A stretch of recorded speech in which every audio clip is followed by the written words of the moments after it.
اعوذ باللہ من الشیطان الرجیم بسم اللہ الرحمن الرحیم الملک القدوس الملک القدوس الملک القدوس العزیز الحکیم تبارک الذی تبارک الذی تبارک الذی بیدہ الملک وہو علی کل شیء قدیر وحسبی اللہ نعم الوکیل نعم المولا ونعم النصیر۔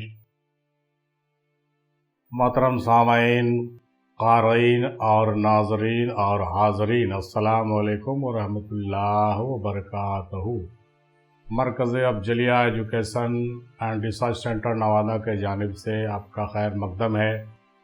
میں آپ کے خدمت میں آج جو نشست اور جو مجلس لے کر حاضر ہوا ہوں وہ خصوصی مجلس ہے اور اسپیشل پروگرام ہے جس میں مختلف اولیاء اللہ، مختلف بزرگوں اور مختلف اسکالرس کے حوالہ جات کے ساتھ تعلیم کی جاتی ہے اور اس پر جو ہے ڈسکشن اور اس کا جو ہے جرح کیا جاتا ہے۔ تو آئیے آج پھر اللہ والوں کی اچھی اچھی گفتگو، اچھی اچھی باتوں پر کچھ نظر ڈالتے ہیں اور اس سے جو ہے اپنی زندگی میں بہتری لاتے ہیں، اپنے روحانی ترقی کرنے میں مدد ملے گی اور اپنے منزل و مقصود پر آگے بڑھنے میں کامیابی ہوگی۔ آئیے شروع کرتے ہیں اور غور کرتے ہیں کچھ چنندہ باتیں، کچھ منتخب باتیں، کچھ VIP کوٹس۔ سب سے پہلے یہ دیکھیے کہ اللہ کا پہلا نام کے بارے میں کچھ بات آج سب سے پہلے کریں۔ محمد بن سنان نے امام علی رضا علیہ السلام سے سوال کیا کہ کیا اللہ تعالیٰ مخلوقات کی تخلیق سے قبل بھی اپنے آپ کو جانتا تھا؟ تو آپ نے فرمایا کہ جی ہاں۔ راوی نے پوچھا کیا وہ اپنے آپ کو بھی دیکھتا اور اپنی باتیں سنتا تھا؟ آپ نے فرمایا اللہ کو اس کی ضرورت نہیں تھی، کیونکہ اس سے اس کا نفس کسی چیز کا متقاضی نہ تھا، کسی چیز کا محتاج نہ تھا، اور اس نے اپنے نام اس لیے نہیں رکھا کہ وہ اپنے آپ کو ان ناموں سے پکارے۔ اس نے یہ نام مخلوق کی سہولیت کے لیے بیان کیا ہے تاکہ مخلوق کو دعا کا سلیقہ آ سکے، اور ذات حق نے اپنے لیے سب سے پہلے جس نام کا انتخاب کیا وہ نام علی العظیم ہے، وہ نام علی العظیم ہے، کیونکہ اللہ تمام اشیاء سے بلند و برتر ہے اور یہ نام اس کا اول اسما ہے۔ اس کا ریفرنس ہے آیون اخبار رضا جلد 1 صفحہ نمبر 221۔ اس میں یہ بات لکھی ہوئی ہے جس میں یہ پتہ چلتا ہے کہ اللہ تعالیٰ کا جو پہلا نام ہے وہ علی العظیم ہے۔ یہ ایک بہت ہی غور و فکر کا معاملہ ہے، بہت ہی غور و فکر کرنے کی بات ہے۔ یہی وجہ ہے کہ ہمارے پیر مرشد دادا میم احمدی سرکار شاہ افضل رحمۃ اللہ علیہ نے اپنے مکان کے دروازے پر علی العظیم لکھوایا تھا۔ مکان کے دروازے پر کیا لکھوایا تھا؟ علی العظیم۔ اس سے اس نام کا برکت کا پتہ چلتا ہے اور اس کی عظمت کا بھی پتہ چلتا ہے۔ بہرحال آئیے اب آگے بڑھتے ہوئے امام جعفر صادق علیہ السلام فرماتے ہیں کہ میں کربلا کے ایسے واقعات کو جانتا ہوں کہ جن کے سننے سے مجھے تمہاری موت کا ڈر نہ ہوتا تو میں تمہیں وہ واقعات سناتا۔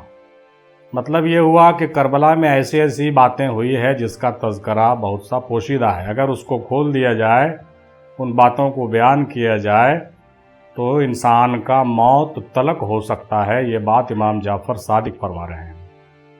یہ بہت ہی عجیب و غریب بات ہے اور بہت ہی ڈراونا بات ہے کہ کربلا میں جتنی باتیں ہوئی ہے، جتنے گھٹنائیں گھٹی ہیں، اس کا بہت کم ہم لوگوں کو پتہ ہے۔ اگر سارا کا سارا پتہ چلے تو انسان کی موت ہو جائے، اس کا مطلب یہ ہوا کہ بہت ہی خوفناک اور بہت ہی درد انگیز اور بہت ہی تکلیف دہ باتیں ہوئی ہیں جس کا ذکر یا تو کرنا مناسب نہیں ہے یا تو چھپا دیا گیا ہے۔ خود دادا میم احمدی سرکار رحمۃ اللہ علیہ کربلا کا بیان اپنے زبان مبارک سے نہیں کرتے تھے۔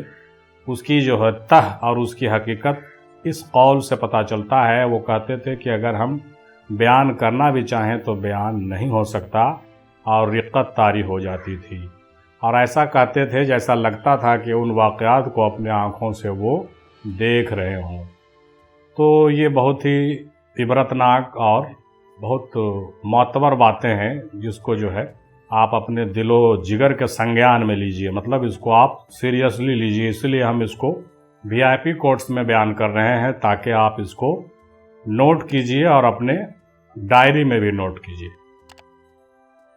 حضرت واصف علی واصف صاحب کی یہ بات بھی دیکھیے کہ ہم نیکی رضا الہی کے لیے کرتے ہیں اور اس کے نتائج اور اس کی شہرت دنیا میں تلاش کرتے ہیں۔ یہی بنیادی خامی ہے۔ اگر زمانہ تاریک ہے تو جگنو کو خوش ہونا چاہیے۔ جھوٹے ماحول میں سچا آدمی اذیت میں نہیں ہوگا تو کیا ہوگا؟ معاشرے میں اذیت ہی اس کی داد ہے، یعنی سماج میں اگر آپ کو اذیت مل رہی ہے تو یہ کیا ہے؟ یہ کہیے کہ یہ اس کا جو ہے صلہ ہے، یہ اس کا جو ہے داد ہے، یہ اس کی تحسین ہے، یہ اس کا رزلٹ ہے۔ اس سے گھبرانا نہیں چاہیے کہ معاشرے میں اگر اذیت مل رہی ہے تو اس کو برداشت کرنا چاہیے، کیونکہ جب ہم نیکی رضا الہی کے لیے کرتے ہیں تو اس کے نتائج کی کوشش اور اس کے نتائج کی برآمدگی پر دھیان دینے کی ضرورت نہیں ہے۔ ہم غلطی اسی میں کرتے ہیں کہ ہم شہرت تلاشنے میں لگ جاتے ہیں اور دنیا تلاشنے میں لگ جاتے ہیں۔ یہ ہماری خامی ہے، لہٰذا اس خامی سے اپنے آپ کو باہر نکالیے، مطلب واسطے اللہ رسول کے کام کو کیجئے اور کسی بھی اذیت کو گوارا کر لیجئے اور اس کا تذکرہ تک مت کیجئے۔ کیا بات ہے، سبحان اللہ۔ فرمان امام جعفر صادق صاحب دیکھیے کیا کہتے ہیں علیہ الصلوۃ والسلام کہ قبر حسین کی زیارت کرو، کیونکہ قبر حسین کی زیارت تمام مرد و زن پر واجب ہے۔ یہ حوالہ ہے کامل الزیارات، کامل الزیارات ہے، کوئی کتاب ہے، 289 نمبر صفحے پر یہ بات آپ کو ملے گی، جس میں امام جعفر صادق علیہ الصلوۃ والسلام کہتے ہیں کہ قبر حسین کی زیارت کرو، یعنی امام علی مقام کی قبر کی زیارت کرنا چاہیے۔ یہ مرد اور زن پر واجب ہے، فرض نہیں ہے، سنت نہیں ہے، نفل نہیں ہے، بلکہ واجب ہے۔ تو اگر ممکن ہو تو وہ عراق کا کربلا چلے جائیے، اور اگر ممکن نہیں ہو تو آپ کے گاؤں اور شہر میں جو بھی کربلا بنا ہوا ہے اس کربلے کا زیارت کیجئے، کیونکہ یہ واجب ہے۔ یہ کون کہہ رہے ہیں؟ ہم نہیں کہہ رہے ہیں، ٹھیک ہے، عام آدمی نہیں کہہ رہا کو، یہ حضرت امام جعفر صادق علیہ الصلوۃ والسلام ارشاد فرما رہے ہیں۔ اس کو بہت ہی سیریسلی لینا چاہیے اور قبر حسین کی زیارت کرنی چاہیے، اور جو لوگ اس کے منکرین ہیں وہ کان کھول کر کے اس بات کو نوٹ کر لیں اور اس کتاب کو کھول کر کے پڑھ لیں، تاکہ سمجھ میں آ جائے کہ قبر حسین کی زیارت کرنا کیا ہے۔ سلطان باہو رحمۃ اللہ علیہ کے بارگاہ میں چلیے فرماتے ہیں کہ معرفت کسے کہتے ہیں؟ معرفت جاننے اور پہچاننے کو کہتے ہیں۔ جس نے بھی پہچان لیا وہ دیدار تک پہنچ گیا، جس نے دیدار حاصل کر لیا وہ نور ذات تک پہنچ گیا، اور توحید کو اختیار کر کے مشاہدہ معرفت اور دیدار کی لذت چکھ لی۔ یعنی سلطان باہو رحمۃ اللہ علیہ کی بہت سارے اقوال جو ہے سمجھ سے باہر ہیں، البتہ پھر بھی اس پر بات ہونی چاہیے، غور کرنی چاہیے، جرا ہونا چاہیے، اور نہیں سمجھ میں آئے تو اپنے پیروں سے پوچھنا چاہیے۔ کہتے ہیں معرفت کسے کہتے ہیں؟ تو وہ کہتے ہیں کہ معرفت جاننے اور پہچاننے کو کہتے ہیں، تو ہم لوگ سب جانتے ہیں۔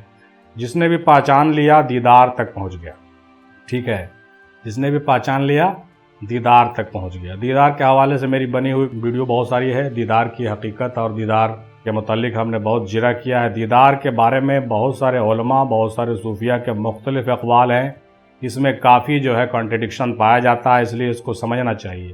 دیدار عالم شہود میں، دیدار عالم وجود میں، وحدت الوجود سے دیدار، وحدت الشہود سے دیدار، مخلوق سے دیدار اور خالق کا دیدار، زمین پر دیدار اور آسمان میں دیدار، پستی میں دیدار، بلندی میں دیدار، ہر عالم میں دیدار۔ تو کل ملا کر کے دیدار کے بھی اگر دیکھا جائے تو بہت سارے اقسام ہیں۔ یہاں پر بہت سارے لوگوں کو دیدار کے حوالے سے سمجھنے میں بہت غلطیاں ہوتی ہیں۔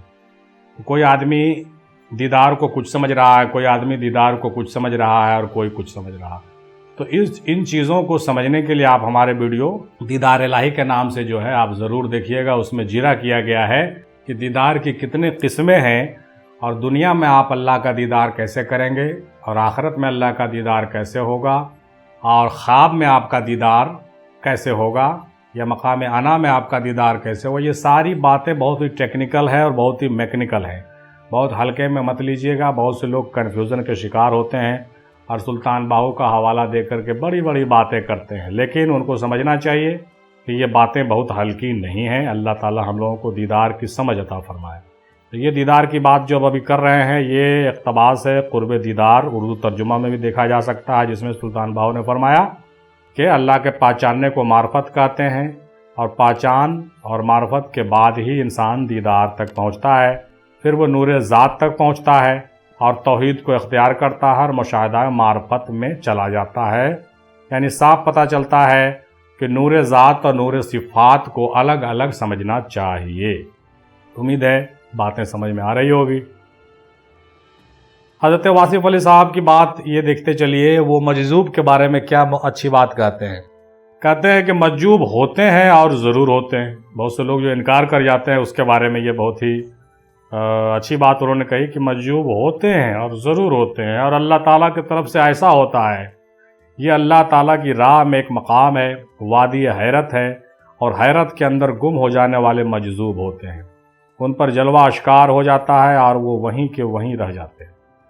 حالانکہ اولیاء کے اقسام میں ہم نے اس کا تذکرہ کیا ہے کہ مجذوب، قلندر اور سالک کیا ہوتا ہے، لیکن یہ بات اچھے سے سمجھ لیجئے کہ واصف علی واصف صاحب نے بہت اچھی بات کہی کہ مجذوب ہوتے ہیں، وہ عالم حیرت میں، وادی حیرت میں گرفتار ہو جاتے ہیں، ٹھیک ہے، اور ان پر جلوہ آشکار ہو جاتا ہے اور وہ وہیں کے رہ جاتے ہیں۔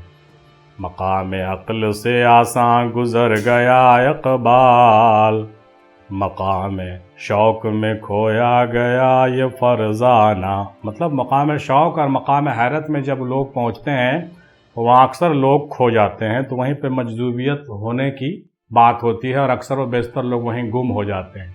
لیکن پیر جس کو چاہتا ہے اس کو نکال لیتا ہے اور اوپر لے جاتا ہے، پھر وہاں سے اوپر آ جاتا ہے، اور وہاں سے پھر جو چیزیں وہ دیکھتا ہے، جو باتیں ان سے صادر ہوتی ہے، وہ نکل کر کے پھر عالم ہوش میں آ جاتا ہے، تو پھر وہ سالک کہلاتا ہے، لوگوں کی رہنمائی کر سکتا ہے۔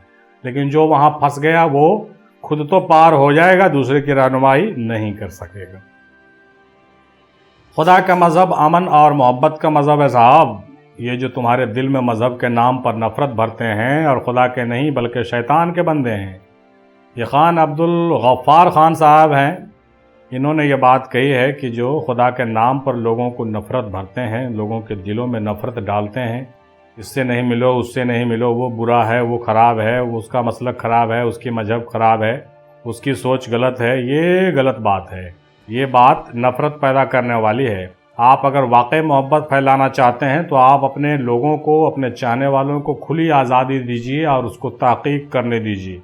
آپ اس کو باندھ کے مت رکھیے۔ اگر آپ اس کو منع کرتے ہیں کہیں جانے سے تو یہ آپ اس کے دل میں نفرت بھر رہے ہیں۔ آپ اس کو چھوڑ دیجیے۔ آپ اگر واقعی سچے ہیں تو وہ آپ کے پاس لوٹ کے آ جائے گا، لیکن اگر آپ سچے نہیں ہیں تو کتنا بھی آپ اس کو باندھیں گے وہ لوٹ کر آپ کے پاس نہیں آئے گا۔ اسی لیے ہم یہ کوٹس بیان کر رہے ہیں کہ مذہب امن و محبت کا صرف زبان سے بولنے سے نہیں ہوگا، بلکہ آپ کے عمل اور کردار سے دکھنا چاہیے۔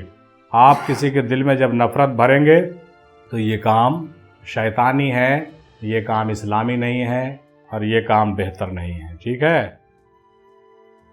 صوفیہ جلوت میں ہو یا خلوت میں ان کا دھیان اللہ ہی کے طرف ہوتا ہے۔ یہ بات کشف المحجوب میں لکھی ہوئی ہے کہ صوفیہ جو ہوتے ہیں اکیلے ہوں یا بھیڑ میں ہوں، ان کا دھیان ہمیشہ اللہ ہی کے طرف ہوتا ہے، یعنی خلوت ہو یا جلوت ہو، ہر وقت صوفیہ کا جو دھیان ہوتا ہے وہ اللہ تعالیٰ کے طرف ہوتا ہے، اس کے اسم کے طرف ہوتا ہے، اس کے باتوں کے طرف ہوتا ہے، اس کے احکام کے طرف ہوتا ہے، اور اس کی تجلی کے طرف ہوتا ہے، اور ہمیشہ وہ غرق ہوتا ہے۔ وہ جو ہے معرفت میں غرق ہوتا ہے، دیدار میں غرق ہوتا ہے، اور محبت میں ڈوبا ہوا ہوتا ہے۔ لیکن آپ اس کو پہچانتے نہیں ہیں، اسی لیے آپ اول پھول بک سکتے ہیں، ٹھیک ہے۔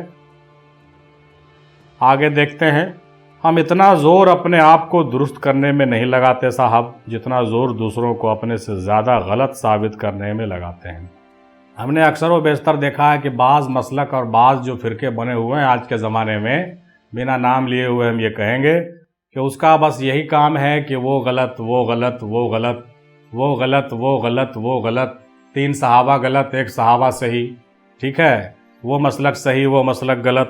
پوری زندگی جو ہے صبح شام اس بات میں وہ لگا دیتے ہیں کہ کون صحابہ حق پر تھے اور کون صحابہ حق پر نہیں تھے۔ ارے بھائی، صحابہ حق پر تھے یا نہیں تھے اس سے آپ کا کیا ہونے والا ہے؟ آپ دیکھیے کہ آپ کیا کر رہے ہیں، آپ کتنے حق پر ہیں اور آپ کون سا عمل کر رہے ہیں جو آپ کو باعث نجات ہوگا۔ وہ تو آ کے چلے گئے، اگر وہ حق پر تھے یا نہیں تھے اس کی بات کرنے سے ہم اپنا وقت کیوں برباد کریں؟ ٹھیک ہے، اگر کوئی پوچھے گا تو ہم اپنے عقائد کو ظاہر کریں گے، وہ صحیح ہے، اپنے عقائد کو ہم صحیح بھی رکھیں گے، یہ بھی صحیح ہے، جو اولیاء کا مسلک رہا وہ بھی رکھیں گے، وہ بھی صحیح ہے۔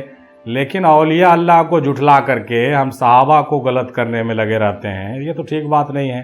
یا پھر کسی اولیاء کو غلط کرنے میں یا کسی پارٹیکولر کسی آدمی کے پیچھے اس کو غلط ثابت کرنے میں پوری زندگی لگا دینا، یہ کہاں کی عقل مندی ہے؟ ہمارا یہ کہنا ہے کہ اتنا زور آپ اپنے لیے اگر لگا دیجئے تو آپ کا تزکیہ نفس ہو جائے گا، آپ کی روحانی ترقی ہوگی اور آپ آگے بڑھیں گے اور آپ جو ہے بہت آگے چلے جائیں گے۔ یہ ہم لوگوں کی بہت غلط فہمیاں ہیں، بہت کج فہمیاں ہیں۔ ہمارے بھی موبائل پر بہت سارے میسج ایسے آتے رہتے ہیں جس کا اگر ہم جواب دینے لگیں عقائد کے حوالے سے تو نہ تو ہم سرکاری نوکری کر سکیں گے اور نہ ہی ہم چینل پر کام کر سکیں گے۔ اتنا وقت یہ لوگ لینا چاہتے ہیں میرا، تو میں ایسے لوگوں کا یا تو فون ڈینائی کرتا ہوں یا اس کو میں کیا کرتا ہوں، کوئٹ کرتا ہوں یا بلاک کرتا ہوں، کیونکہ وہ اپنا تو وقت خراب ہی کر رہے ہیں، ہمارا بھی وقت خراب کرنا چاہتے ہیں۔ ارے بھائی ٹھیک ہے، جو عقائد ہمارے ہیں وہ آپ ہمارے چینل پہ سن رہے ہیں، پھر ڈسکس کیا کرنا ہے؟ ہمارے عقائد ہمارے ساتھ، آپ کے عقائد آپ کے ساتھ، آپ اس کو سیٹ رکھیے۔ نہ تو آپ میرے عقائد کو بدل سکیے گا، نہ ہم آپ کے عقائد کو بدل سکیں گے، یہ بہت ہی مشکل کام ہوتا ہے۔ اس لیے ہم مشورہ یہ دیں گے کہ آپ اپنے پیر کے عقائد پہ قائم رہیے، ہم اپنے پیر کے عقائد پہ قائم رہیں گے، ٹھیک ہے؟ باقی باتیں بکواس کرنے سے کوئی فائدہ نہیں ہوتا ہے۔ اپنا وقت جو ہے اپنے لیے لگائیے، اپنے ذات کے لیے اور اپنے ذات اور اپنے ڈیولپمنٹ کے لیے لگائیے، اپنی روحانیت کے لیے لگائیے، یہ بہتر ہے، یہ بات غور فرمائیے۔ آئیے اب ایک حدیث پڑھتے ہیں ہم لوگ۔ حضرت ابو درداء رضی اللہ تعالیٰ عنہ کہتے ہیں کہ رسول پاک صلی اللہ تعالیٰ علیہ وسلم نے فرمایا، کیا میں تمہیں ایسی چیز کے بارے میں نہ بتاؤں جو درجے میں صلاۃ، صوم اور صدقے سے بھی افضل ہے؟ صحابہ نے عرض کیا، کیوں نہیں، ضرور بتائیے۔ آپ نے فرمایا، وہ آپس میں میل جول کروا دینا ہے۔ مطلب آپ اگر کسی کی آپس میں میل جول کرا دیتے ہیں تو یہ بہت بڑی بات ہے، یہ صوم و صلاۃ اور صدقہ سے بہتر ہے، اس لیے کہ آپس میں پھوٹ دین کو مونڈنے والی ہے۔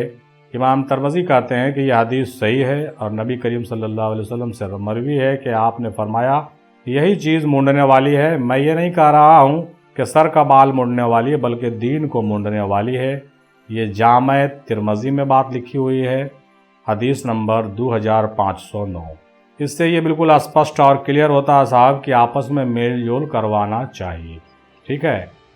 کوئی لڑ رہا ہو، جھگڑ رہا ہو تو میل جول کروانا چاہیے، لیکن کوئی اگر آدمی بالکل بضد ہو گیا ہو، جو میل جول کرنا نہیں چاہتا ہو اور حسد کی آگ میں جل رہا ہو، تو اس کے پیچھے اپنا وقت برباد کرنا بھی نہایت ہی بیوقوفی ہے۔